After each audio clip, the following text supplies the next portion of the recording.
श्री स्वामी समर्थ त्र्यंबकेश्वर येथील पर्यावरण प्रकृती विभागातर्फे परमपूज्य गुरु माऊलींच्या आशीर्वादाने श्री स्वामी समर्थ आध्यात्मिक विकास व बाल संस्कार केंद्रात 17 ते 25 मे दरम्यान गंगा दशहरा उत्सव साजरा करण्यात आला। हा उत्सव गेल्या 70 वर्षांपासून साजरा करण्यात येतो आहे। पांजरा मातेची पर्जन्य सूक्त म्हणून विधिवत शास्त्रोक्त पूजा करून साडीचोळीचा अलंकारासह आहेर करून मान सन्मान करण्यात आला। यावेळी वरुण राजाची प्रार्थना करण्यात आली। देशभरात वरुण राजाने कृपा करावी, सुवृष्टी करावी, धनधान्याने हा देश समृद्ध आणि संपन्न व्हावा, सुजलाम सुफलाम व्हावा, समस्त देशवासीय सुखात व आनंदात राहावे अशी प्रार्थना करून उत्सवाची सांगता करण्यात आली।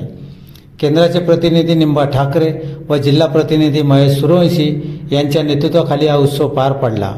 यावेळी श्री व सौ नरेश वानखेडकर यांच्या हस्ते पांजरा मातेचा सन्मान करून विधिवत पूजा करण्यात आली। यावेळी देशपांडे गुरुजी, भैया सिंपी, शोभना चौधरी, अनुजा गोटी, मनीषा वराडे, लीलाबाई बोरसे, जिजाबाई जमादार, भूषण शिरोडे, रंजना नेवे, प्रतिभा नेवे व सेवेकरी बंधू भगिनी उपस्थित होते। महेंद्र सूर्यवंशी, शिवाजी रोड केंद्र।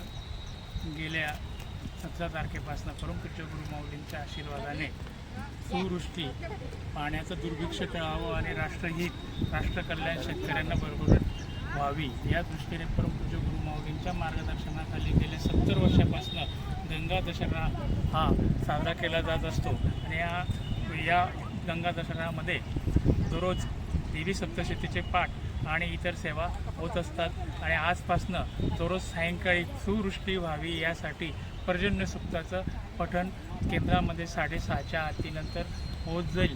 तरी आपण सगळ्यांनी या कार्यक्रमासाठी हजर राहायचं आहे।